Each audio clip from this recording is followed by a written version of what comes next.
ಈಗ ಹೃದಯ ರೋಗ ಇದ್ದವರಿಗೆ ಆಲ್ರೆಡಿ ಕೊಲೆಸ್ಟ್ರಾಲ್ ಇರುತ್ತೆ, ಬಿ ಪಿ ಇರುತ್ತೆ, ಶುಗರ್ ಇರುತ್ತೆ. ಇವೆಲ್ಲ ಆಲ್ರೆಡಿ ಸಮಸ್ಯೆ ಇರುವ ರೋಗಿಗಳು ಅವರು ಏನು ಮಾತ್ರೆಗಳು ತಗೊಳ್ತಾ ಇರ್ತಾರೆ, ಬಿ ಪಿಗಾಗಲಿ ಅಥವಾ ಶುಗರ್ಗಾಗಲಿ ಇಲ್ಲ ಕೊಲೆಸ್ಟ್ರಾಲ್ಗಾಗಿ ಏನೇನು ಮಾತ್ರೆಗಳು ತಗೊಳ್ತಿರ್ತಾರೆ ಅದನ್ನೆಲ್ಲ ಕರೆಕ್ಟಾಗಿ ತಪ್ಪದೆ ನೀಟಾಗಿ ತೊಗೊಂಡು ಆ ಪ್ಯಾರಾಮೀಟರ್ಸ್ ಅಂತ ಹೇಳ್ತೀವಿ, ಶುಗರ್ ಪ್ಯಾರಾಮೀಟರ್ಸ್ ಆಯಿತು ಅಥವಾ ಕೊಲೆಸ್ಟ್ರಾಲ್ ಪ್ಯಾರಾಮೀಟರ್ಸ್ ಆಯಿತು ಇಲ್ಲ ಬಿ ಪಿ ಪ್ಯಾರಾಮೀಟರ್ಸ್ ಆಯಿತು, ಇದನ್ನೆಲ್ಲ ಕರೆಕ್ಟಾಗಿ ಕಂಟ್ರೋಲಲ್ಲಿ ಇಟ್ಕೋಬೇಕು. ಯಾಕಂದರೆ ಈ ತಾಪಮಾನ ಜಾಸ್ತಿ ಆದಾಗ ಈ ಬಿ ಪಿ ರೀಡಿಂಗ್ಸ್ ಆಗಲಿ ಅಥವಾ ನಮ್ಮ ಶುಗರ್ ರೀಡಿಂಗ್ಸ್ ಆಗಲಿ ಇದೆಲ್ಲ ಏರುಪೇರಾಗೋ ಚಾನ್ಸಸ್ ಜಾಸ್ತಿ ಇರ್ತದೆ. ಇದರಿಂದ ಮತ್ತೆ ಹೃದಯ ಸಂಬಂಧಿ ಕಾಯಿಲೆಗಳು ಜಾಸ್ತಿ ಆಗ್ಬೋದು. ಸೊ ಆಲ್ರೆಡಿ ಏನೇನು ಮಾತ್ರೆಗಳು ತಗೊಳ್ತಾ ಇರ್ತಾರೆ ಮತ್ತು ಡಾಕ್ಟರ್ ಯಾವಾಗ ಕರೆಕ್ಟಾಗಿ ಅವತ್ತಿನ ದಿವಸ ಬಂದ್ಬಿಟ್ಟು ಚೆಕಪ್ ಹೇಳಿರ್ತಾರೆ, ಇಲ್ಲ ಏನಾರ ಬ್ಲಡ್ ಇನ್ವೆಸ್ಟಿಗೇಷನ್ಸ್ ರಕ್ತ ಪರೀಕ್ಷೆಗಳು ಹೇಳಿರ್ತಾರೆ, ಅದನ್ನೆಲ್ಲ ಕರೆಕ್ಟ್ ಟೈಮಿಗೆ ಮಾಡಿಸ್ಕೊಂಡು ಆ ರಿಲೇಟೆಡ್ ಟ್ಯಾಬ್ಲೆಟ್ಸ್ನೆಲ್ಲ ಕರೆಕ್ಟಾಗಿ ತೊಗೊಂಡ್ರೆ ಆ ಕಾಂಪ್ಲಿಕೇಶನ್ಸ್ನ ಸ್ವಲ್ಪ ತಕ್ಕ ಮಟ್ಟಿಗೆ ನಾವು ಪ್ರಿವೆಂಟ್ ಮಾಡ್ಬೋದು.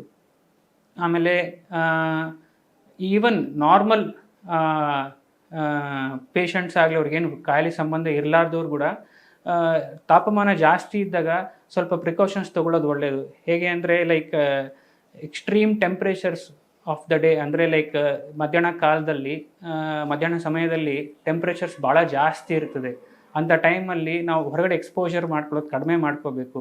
ಯಾಕಂದರೆ ಅಂಥ ಹೈ ಟೆಂಪ್ರೇಚರ್ಸ್ ಇದ್ದಾಗ ನಮ್ಮ ಹಾರ್ಟ್ ರೇಟ್ ಜಾಸ್ತಿ ಆಗುತ್ತೆ ಮತ್ತು ಬಿ ಪಿ ಜಾಸ್ತಿ ಆಗೋ ಚಾನ್ಸಸ್ ಎಲ್ಲ ಇರ್ತದೆ. ಸೊ ಆಲ್ರೆಡಿ ಹೃದಯ ಸಂಬಂಧಿ ಕಾಯಿಲೆ ಇದ್ದರೆ ಈ ಥರದ್ದೆಲ್ಲ ಜಾಸ್ತಿ ಆದರೆ ಅವರಿಗೆ ಮತ್ತೆ ಇನ್ನೊಂದು ಸತಿ ಹೃದಯಾಘಾತ ಆಗೋದಾಗಲಿ ಇಲ್ಲ ಹೀಟ್ ಸ್ಟ್ರೋಕ್ ಅಂತ ಹೇಳ್ತೀವಿ ಅದಾಗ್ಬೋದು, ಇಲ್ಲ ಸೆರೆಬ್ರಲ್ ಸ್ಟ್ರೋಕ್ ಇದೆಲ್ಲ ಆಗೋ ಚಾನ್ಸಸ್ ಎಲ್ಲ ಜಾಸ್ತಿ ಇರ್ತದೆ. ಅದಕ್ಕೆ ತಾಪಮಾನ ಜಾಸ್ತಿ ಇರೋ ಸಮಯದಲ್ಲಿ ಅವರು ಎಕ್ಸ್ಪೋಜರ್ ಟು ದ ಎನ್ವಿರಾನ್ಮೆಂಟ್ ಅಂದರೆ ಹೊರಗಡೆ ಹೋಗೋದನ್ನೆಲ್ಲ ಕಡಿಮೆ ಮಾಡ್ಕೋಬೇಕು.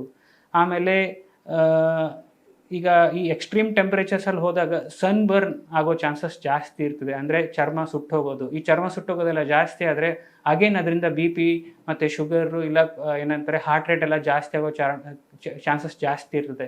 ಅವ್ರೇನಾರ ಸನ್ ಎಕ್ಸ್ಪೋಜರ್ ಹೋಗೋಕ್ಕಿಂತ ಮುಂಚೆ ಸನ್ಸ್ಕ್ರೀನ್ಸ್ ಎಲ್ಲ ಹಾಕೊಂಡು ಹೋಗೋದು ಇದೆಲ್ಲ ಒಳ್ಳೆಯದು. ಅವಾಗ ಸನ್ ಬರ್ನ್ ಆಗೋ ಚಾನ್ಸಸ್ ಕಡಿಮೆ ಇರ್ತದೆ. ನಾವು ಕ್ಲೋತಿಂಗ್ ಬಗ್ಗೆ ಮಾತಾಡಬೇಕಾದ್ರೆ ನಾವು ಸನ್ ಎಕ್ಸ್ಪೋಜರ್ ಆದಾಗ ಲೈಟ್ ಕಾಟನ್ ಕ್ಲಾತ್ಸ್ ಅದನ್ನು ಹಾಕ್ಕೊಳ್ಳೋದು ಒಳ್ಳೆಯದು. ಆಮೇಲೆ ಇಟ್ ಶುಡ್ ನಾಟ್ ಬಿ ನಾವು ಯಾವ ಥರ ಡ್ರೆಸ್ಸಸ್ ಇರಬೇಕಂದ್ರೆ ಫ್ಯಾಬ್ರಿಕ್ ಕಾಟನಿಂದ ಆಗಿರಬೇಕು.